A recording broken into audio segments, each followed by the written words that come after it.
child star Gary Coleman, who shot to fame on TV sitcom Diff'rent Strokes, died in a Utah hospital.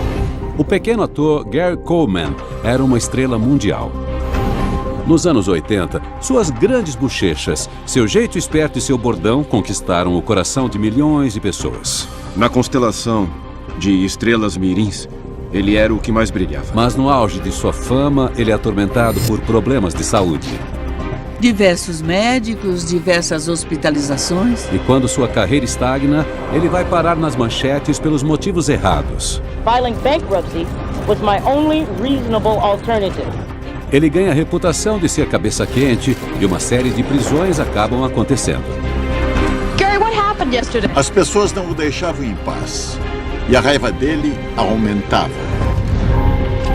E em 28 de maio de 2010, Gary Coleman morre após um incidente na sua casa em Utah. Especulações logo começam a circular. There's still not a really clear answer to how he fell and how there was so much blood involved. Eu temia pela segurança do Gary. A vida do Gary parecia cheia de conflitos e controvérsias. E parece que a morte dele não foi diferente. Mas será que esta morte repentina foi resultado de um dos muitos problemas de saúde que atrapalhavam sua vida? Ou, como alguns acreditam, foi resultado de algo mais sinistro?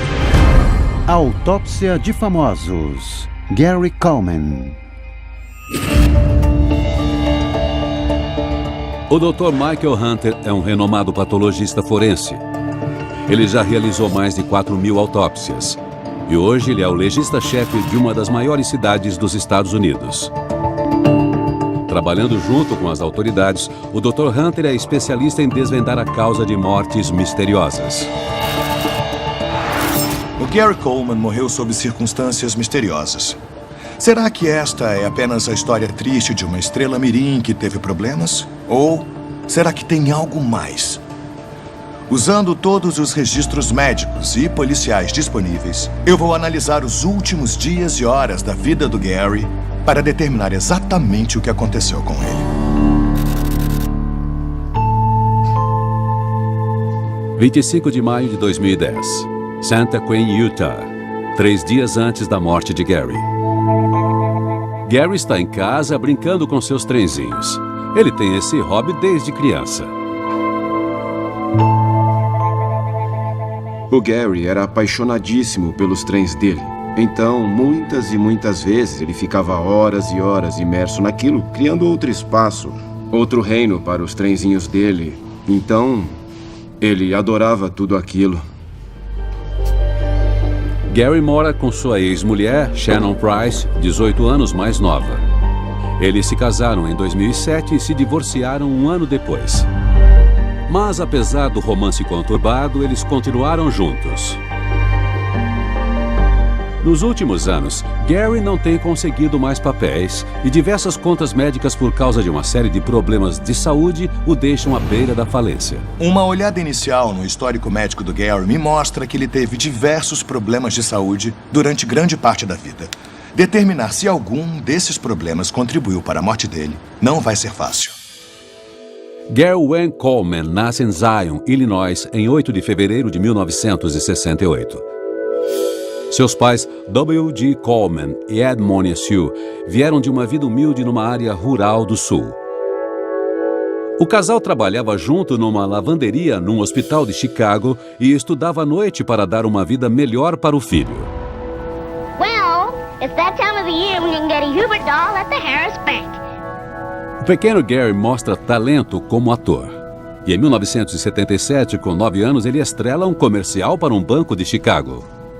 O Gary foi descoberto por um caça-talentos que trabalhava para o Norman Lear. You can never have too many Hubert dolls, cause... O Norman viu o comercial e disse: "Eu preciso levar esse garoto para Hollywood." Foi exatamente assim que o Gary foi descoberto. Em um ano, Gary é escolhido a dedo para o papel principal de uma nova série chamada Arnold. Gary faz Arnold Jackson, um dos 2 irmãos adotados por um empresário rico após a mãe deles morrer. Seu rostinho fofo e jeito engraçado são um sucesso instantâneo e logo ele se torna a estrela do programa. Ele era tão engraçado. Ele tinha um sorrisão, aquelas bochechas redondas, e ele era um amor. E aí ele falava alguma coisa e você caía na gargalhada. A coisa mais chocante sobre o Gary era a altura dele. Quando adulto, ele só tinha 1,42. Pessoas com essa altura costumam ter uma condição genética chamada acondroplasia, que também é mais conhecida como nanismo. Adultos com essa condição têm uma expectativa de vida normal, mas podem sofrer problemas no cérebro e na medula espinhal. Mas analisando o corpo dele, ele parecia proporcional. Então deve existir outro motivo para explicar essa altura incomum. E eu acredito ter encontrado.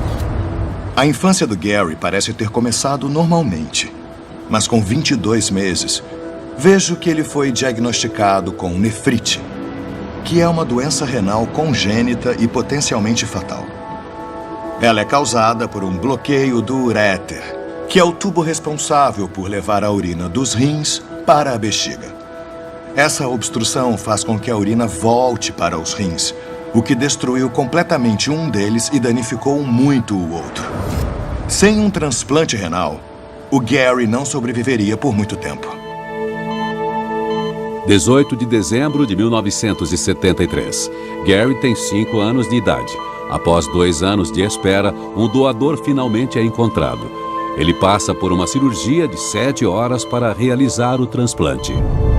Aquilo foi um desafio que a maioria das pessoas nem imagina. Quando você é criança e enfrenta aquele horror, parece que não tem fim. Aquilo te acompanha todos os dias. O transplante renal foi um sucesso. Porém, ele teve que tomar imunossupressores potentes para evitar que seu corpo rejeitasse um novo órgão. Uma vez, ele comentou com alguém que tomava tantos comprimidos que precisava andar com uma farmácia do lado. Estou vendo que um dos remédios que ele tomava era a prednisona, que é um esteroide que contém cortisol. E o excesso dessa substância por um longo período faz com que as bochechas inchem, uma condição chamada síndrome de Cushing. Além disso, o mais importante é que crianças que tomam esteroides, especialmente as que tiveram falência renal, têm o seu crescimento retardado. Ossos saudáveis contêm placas de crescimento. Elas permitem que os ossos cresçam durante a infância. Então, quando o rim para de funcionar, o metabolismo do cálcio é interrompido, fazendo com que essas placas de crescimento se fechem prematuramente e os ossos parem de crescer. Eu acho que os efeitos colaterais dos remédios que o Gary tomou, ou sua baixa estatura, não tenham nada a ver com a morte dele. Mas a combinação de nefrite com os esteroides potentes que ele tomava explicam a sua altura e sua aparência única. Se o Gary tivesse rins saudáveis, ele teria tido uma altura normal. Mas é a baixa estatura de Gary, suas bochechas grandes e a habilidade de fazer um papel bem mais novo do que sua idade que o lançam ao estrelato. Ele se tornou uma estrela porque ele tinha uma habilidade de falar uma frase que fazia todo mundo gargalhar. Ele era um gênio autodidata. Em 1981, Gary se torna o ator mais bem pago de um canal americano, supostamente ganhando por volta de $70 mil por episódio. Os pais de Gary largam o emprego para empresariar o filho e ficam com 20% de seus ganhos. O programa é um grande sucesso, mas por trás das câmeras, problemas começam a aparecer. 1983, Estúdios Metro Media Square. Gary tem 15 anos, mas ele está cada vez mais frustrado por fazer papéis mais novos, pela pressão crescente da fama e por sua saúde frágil. O Gary sozinho carregava o programa. Ele que mantinha ele no ar. E ele sabia disso. Ele estava cansado de ter que estudar no set. Ele queria ir para uma escola normal. Ele queria ser uma criança normal. O Gary queria parar de trabalhar. Ele não queria fazer a temporada seguinte, mas os pais dele insistiam. Eles falavam, só mais uma e chega. O Gary disse que iria parar de trabalhar, o que significava uma grande diminuição na renda de várias pessoas que ele tornou muito ricas. O Gary estava claramente sob muita pressão durante as filmagens de Arnold. Ele trabalhava bastante e tinha uma responsabilidade enorme para alguém tão jovem. E eu achei uma coisa no histórico médico dele que indica que seus problemas renais foram algo recorrente durante toda a sua vida. Nós sabemos que o Gary passou por um transplante renal aos 5 anos. Então o que eu quero saber é por que ele estava fazendo diálise semanas antes de sua morte. 26 de maio de 2010. Hospital Utah Valley. 8 da manhã. 2 dias antes da morte de Gary. Ele está fazendo sua sessão de 4 horas de diálise. A diálise serve para limpar as impurezas do sangue. Ela funciona como um rim mecânico. O sangue passa por uma máquina e as impurezas são filtradas. Aí o sangue purificado é bombeado de volta para o corpo. Eu sei que o Gary passou por um transplante renal aos 5 anos, mas estou vendo aqui que aos 14 anos, no auge de sua fama, ele teve falência do rim transplantado. Então, ele teve que fazer autodiálise antes que outro órgão fosse encontrado para ele. Mas não há descanso para Gary, que continua trabalhando por horas no programa. No mundo das séries de televisão, você tem que trabalhar por horas, 15 horas por dia. E como ele se tornou uma estrela, ele talvez tivesse que se esforçar mais do que os médicos gostariam.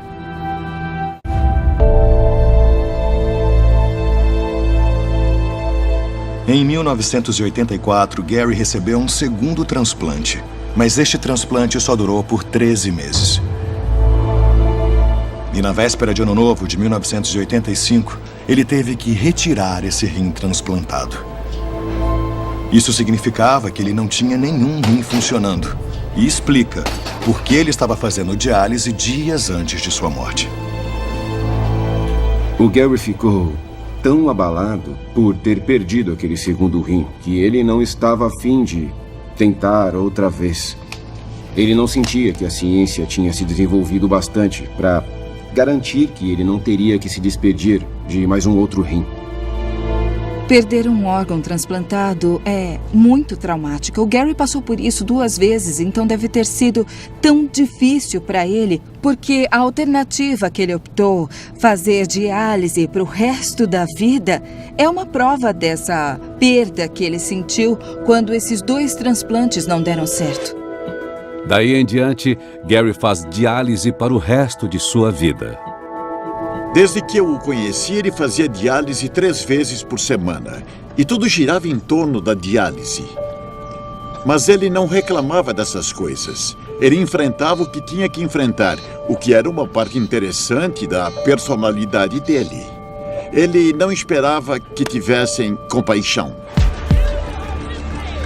Quando a gente filmava com o Gary, depois de ele ter saído da diálise, sério, ele era o melhor Gary possível, sabe? Ele era enérgico, vibrante, ele estava ali realmente com tudo. E aí você ia vendo um declínio. Mas a diálise não é uma solução em longo prazo. A expectativa média de vida de alguém em diálise é de 5 a 10 anos. E o Gary dependeu dela por mais de 25 anos. As toxinas se acumulam na corrente sanguínea e são distribuídas para todos os órgãos vitais. Se esses órgãos forem danificados ou com o tempo pararem de funcionar, é o fim da linha.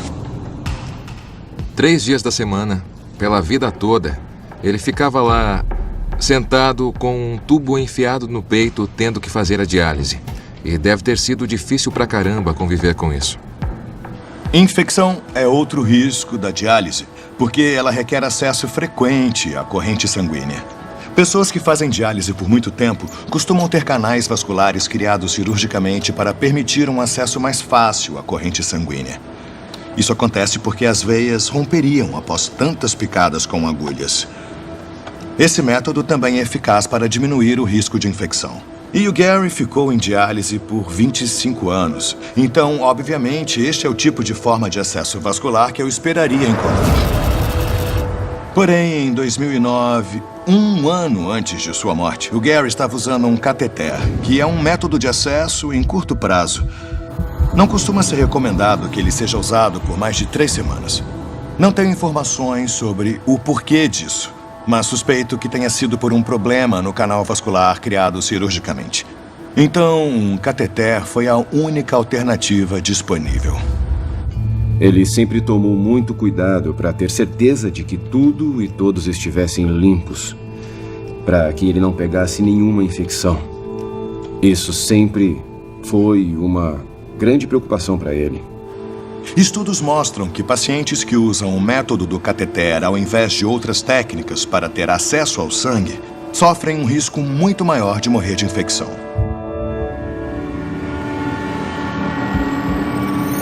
Isso ocorre porque bactérias, algumas resistentes a antibióticos, podem viajar pelo cateter e entrar na corrente sanguínea, resultando numa complicação fatal. Será que uma complicação fatal por causa da diálise de Gary o fez desmaiar, bater a cabeça e ocasionou a sua morte? Em 2009, o Gary teve uma infecção muito feia por causa do cateter da diálise.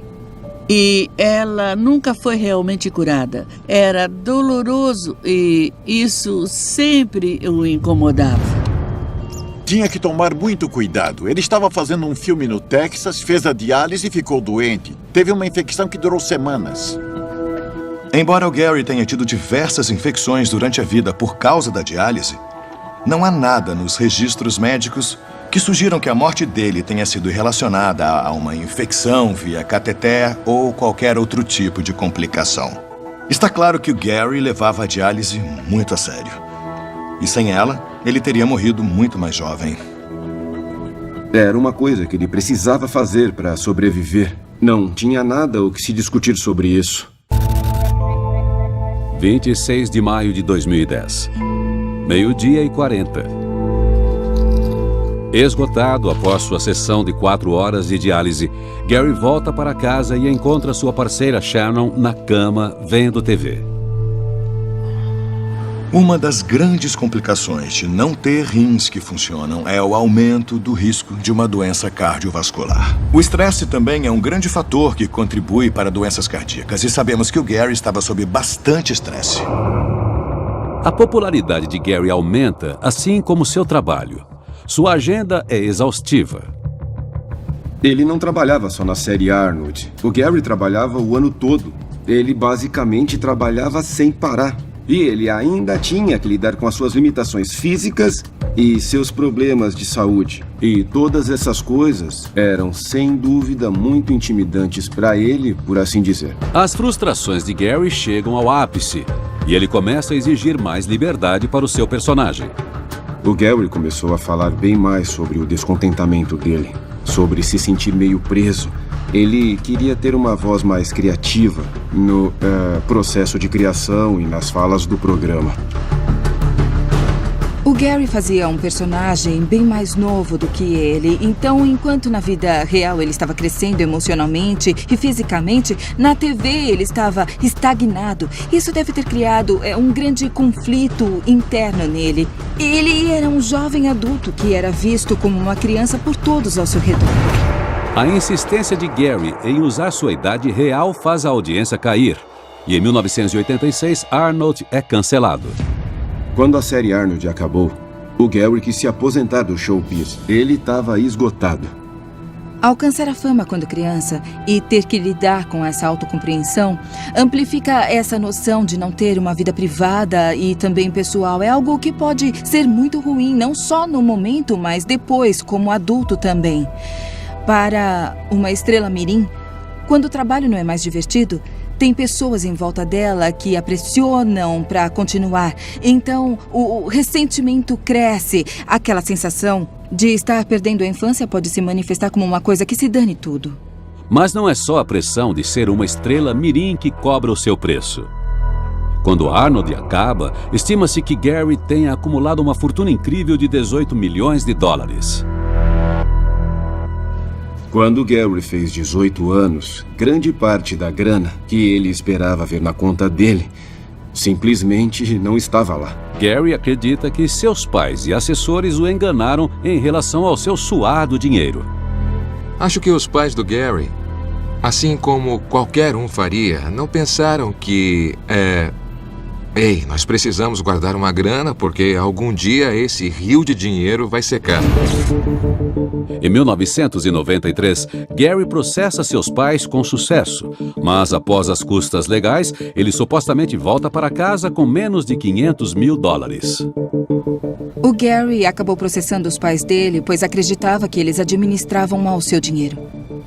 Isso deve ter sido devastador para ele. Essas eram as pessoas que na cabeça dele o apoiavam. Se não podemos confiar nas pessoas próximas de nós, isso afeta nossos relacionamentos, não só profissionais como pessoais no futuro.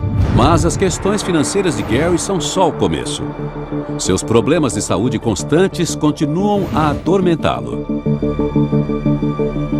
Eu sei pelo histórico médico do Gary que ele teve cardiomegalia e teve que fazer uma cirurgia por causa disso. Outubro de 2009. Hospital Utah Valley. Um ano antes de sua morte. Gary passa por uma cirurgia no coração para substituir sua válvula aórtica. É um procedimento longo e complicado. O Gary, na verdade, fez diversas cirurgias no coração que as pessoas nem sabem. Pessoas com falência renal têm fluidos em excesso no corpo, que deveriam ser eliminados pelos rins. O coração tem que trabalhar bem mais para bombear o sangue e o excesso de fluidos pelo organismo. E como um músculo, ele cresce, as válvulas enfraquecem e o risco de uma parada cardíaca aumenta. Substituir a válvula aórtica era a única opção dele. Era interminável. Diversos médicos, diversas hospitalizações e essas coisas eram caras. É por isso que ele precisava tanto continuar trabalhando no show business para pagar tudo isso. O Gary claramente sofria de diversos problemas cardíacos, mas não vejo nenhuma menção nos registros médicos de que ele tenha sofrido um infarto por causa do coração dilatado. Sendo assim, não acredito que os problemas cardiovasculares do Gary estejam relacionados à morte dele. Mas eu achei outra coisa no passado dele que causa preocupação e levanta grandes questões sobre seu estado mental. 18 de abril de 2009. 13 meses antes de sua morte. Após uma briga feia com Shannon, Gary toma uma decisão impulsiva. Ela fica sem opções, a não ser ligar para a polícia. Quando a polícia chegou, eles o encontraram num quarto, no andar de cima. Em pé, na cama, com um fio elétrico amarrado na cama e a outra ponta enrolada 4 vezes em volta do pescoço. Ele disse que queria se matar e quando o policial disse, não, deixa eu te ajudar, deixa eu tirar isso de você, o Gary falou, não, me deixa morrer, eu quero morrer, eu quero morrer. Mas esta não é a primeira vez que Gary tenta se matar. Aquela pressão na vida do Gary se tornava imensurável de vez em quando. E, se eu não me engano, ele devia ter uns 13 ou 14 anos quando ele tentou se suicidar pela primeira vez.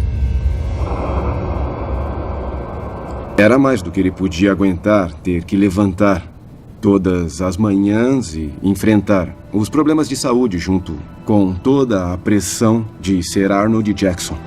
Os problemas crescentes de saúde não são a única preocupação de Gary. Ele não consegue mais papéis e o dinheiro acaba. I didn't expect you guys at 3 o'clock in the morning. No, I know. We were here for Nicole Richie, but you're a bigger star than Nicole. No, Nicole actually works a lot more often than I do. Ele adoraria ter trabalhado mais, mas não havia tantos papéis para ele. Aos 31 anos de idade, Gary é forçado a fazer uma declaração pública muito difícil. Filing bankruptcy was my only reasonable alternative. Ele não tem outra opção a não ser aceitar um emprego como segurança no set de um filme de Hollywood. O Gary falou sobre ser segurança porque ele não tinha muita grana e precisava de um emprego. Fazer alguma coisa que tivesse um propósito era importante para ele e toda a ridicularização que ele sofreu por ter se tornado segurança foi terrível. Man, get the fuck off our car!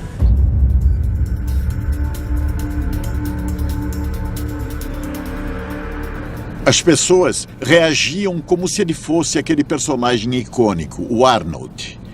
Eu acho que ele não queria mais ser uma pessoa conhecida àquela altura. Ele só queria ficar em paz.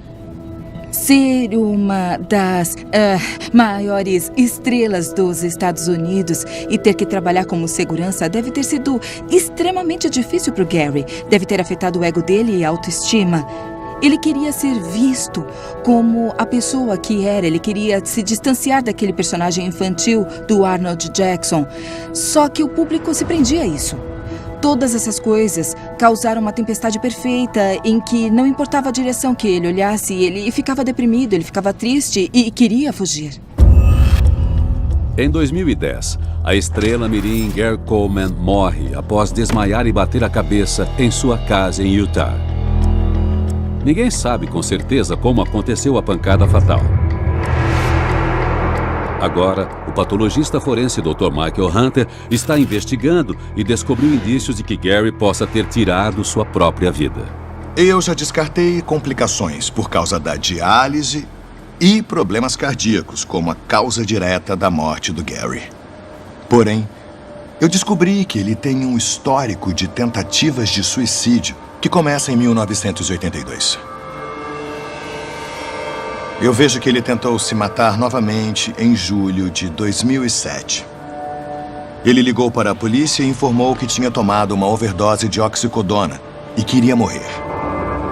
A oxicodona é um forte analgésico controlado. É um opioide, como a heroína, ou seja, é um depressor.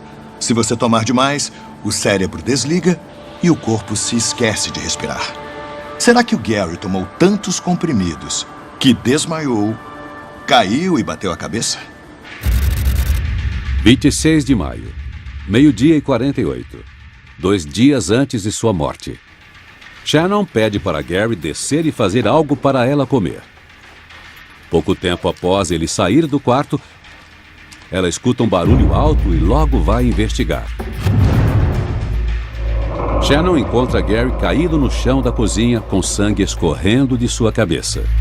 Chocada com a cena, ela corre para o andar de cima e liga para a emergência. Este é o áudio original da chamada feita por ela. Head is bloody. There's blood all over the floor. I don't know what happened. I really don't know what happened. I just heard this bang and I went down there and he's on the floor. 1h05 da tarde. Como solicitado pela emergência, Shannon volta para a cozinha e dá uma toalha para Gary parar o sangramento. And there's like blood all over and I can't really help him.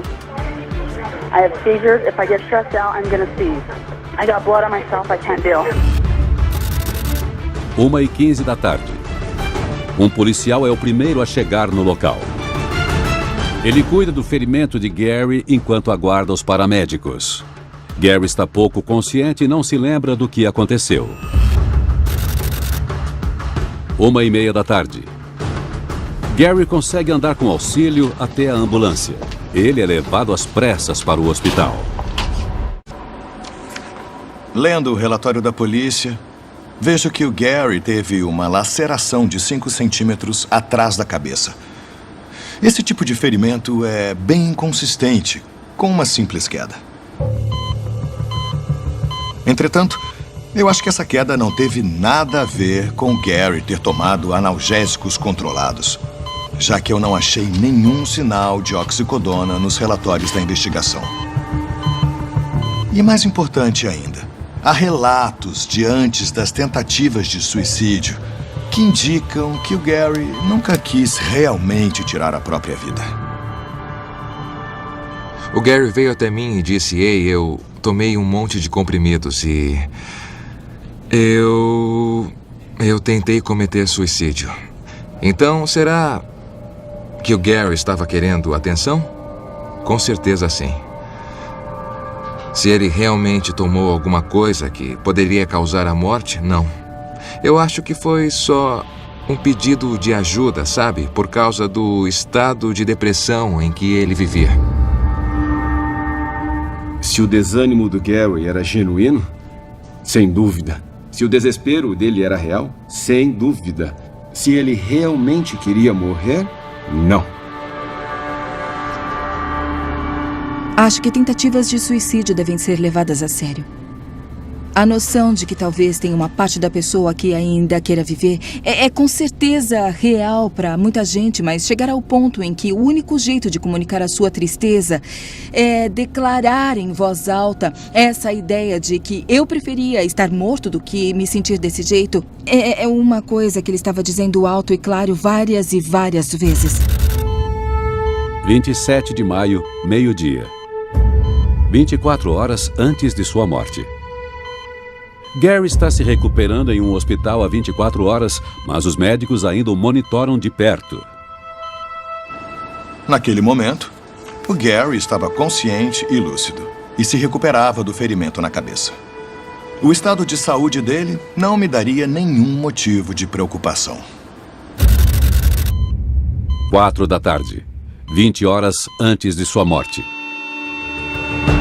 O estado de Gary se deteriora de repente e ele perde a consciência. Em algum momento, ele entra em parada cardíaca e os médicos lutam para salvá-lo.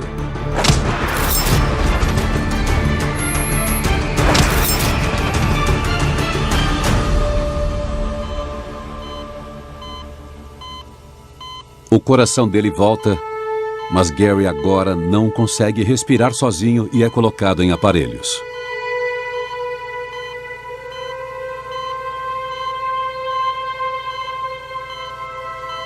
Aproximadamente 48 horas após seu ferimento na cabeça, os médicos informam sua parceira que ele teve morte cerebral e não há nada mais que possa ser feito. Pouco antes do meio-dia de 28 de maio, Shannon Price toma a decisão de desligar os aparelhos.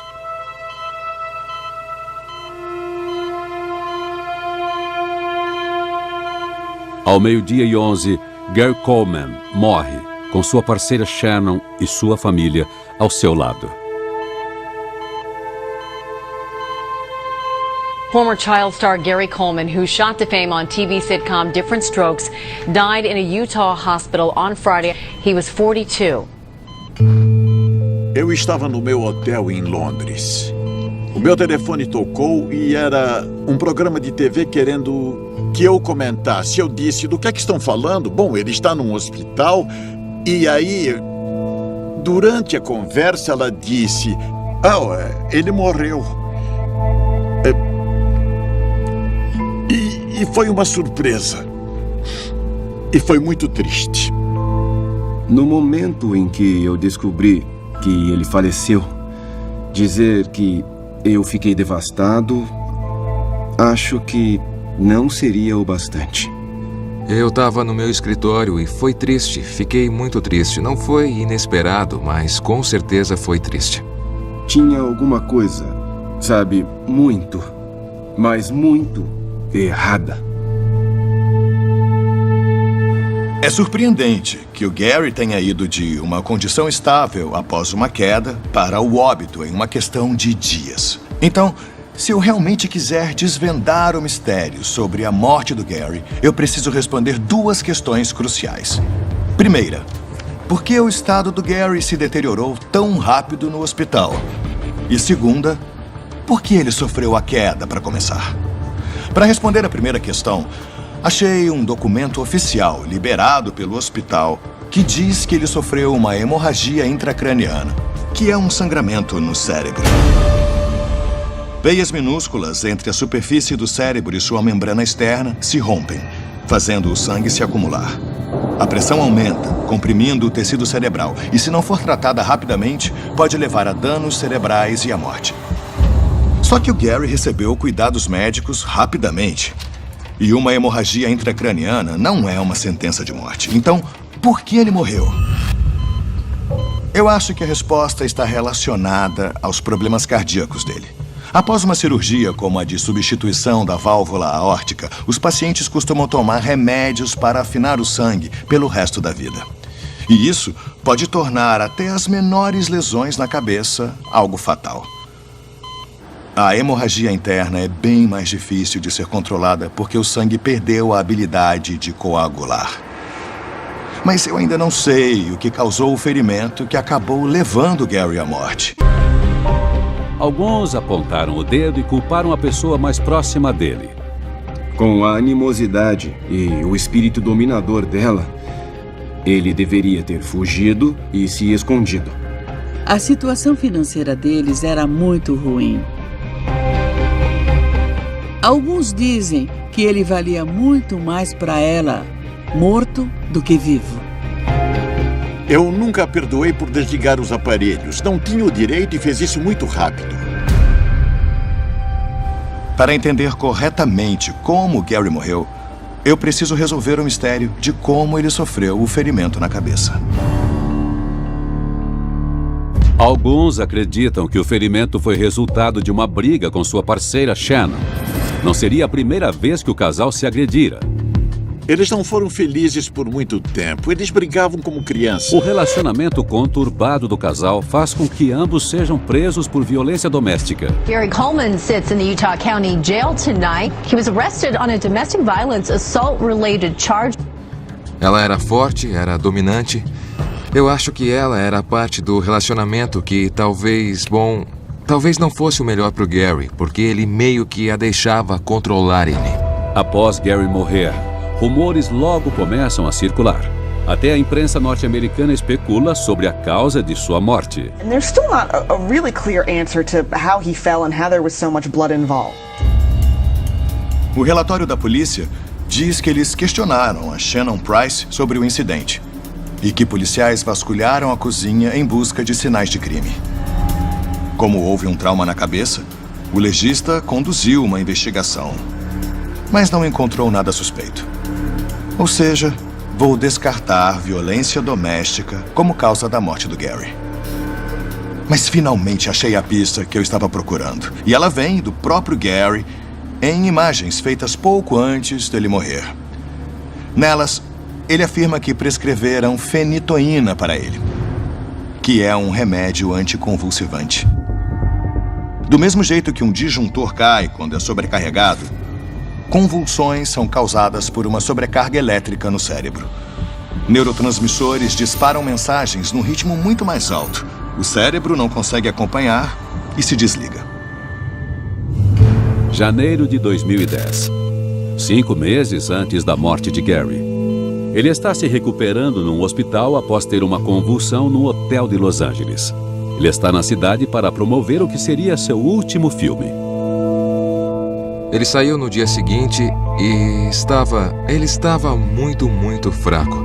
Ele estava andando com uma bengala e dava para ver um declínio claramente na saúde dele naquele momento, sabe? O Gary sofreu outra convulsão em fevereiro de 2010. Apenas 3 meses antes de sua morte. Isso indica que o Gary tinha um quadro de convulsões. E isso não é incomum em pessoas que não têm os rins funcionando. Após examinar todas as pistas, o Dr. Hunter finalmente consegue descrever como foram as últimas horas de Gary Coleman. O Gary voltou para casa da sessão de diálise, provavelmente cansado e fraco. Ele desceu para preparar uma refeição para sua parceira, a Shannon. Ele começou a se sentir tonto. Dentro do seu cérebro acontecia uma tempestade elétrica de atividades. Mensagens químicas desordenadas causam um desequilíbrio que leva a uma convulsão. O Gary desmaiou e bateu a parte de trás da cabeça no chão duro da cozinha. A pancada repentina rompeu a pele e estourou os vasos sanguíneos que passam pela superfície do cérebro. O sangue começou a acumular no espaço entre o crânio e o cérebro. Aí, o Gary foi levado para o hospital. Ele chegou consciente e lúcido. Mas dentro do seu crânio, o anticoagulante que ele estava provavelmente tomando impediu que o sangue se coagulasse e o sangramento continuou. Conforme o sangue se acumula, ele pressiona o cérebro. Isso limita a chegada de sangue rico em oxigênio no tecido cerebral, causando mais inchaço. Conforme isso continua, o cérebro vai inchando e, sem oxigênio, começa a morrer. A função cerebral rapidamente cai e, em algum momento, ele entrou em uma parada cardiorrespiratória.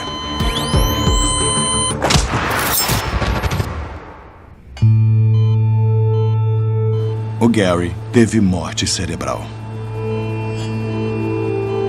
Os médicos nunca permitiriam que os aparelhos fossem desligados se houvesse alguma chance dele ter sobrevivido. A decisão de desligar os aparelhos foi tomada. E ao 12:11, ele morreu.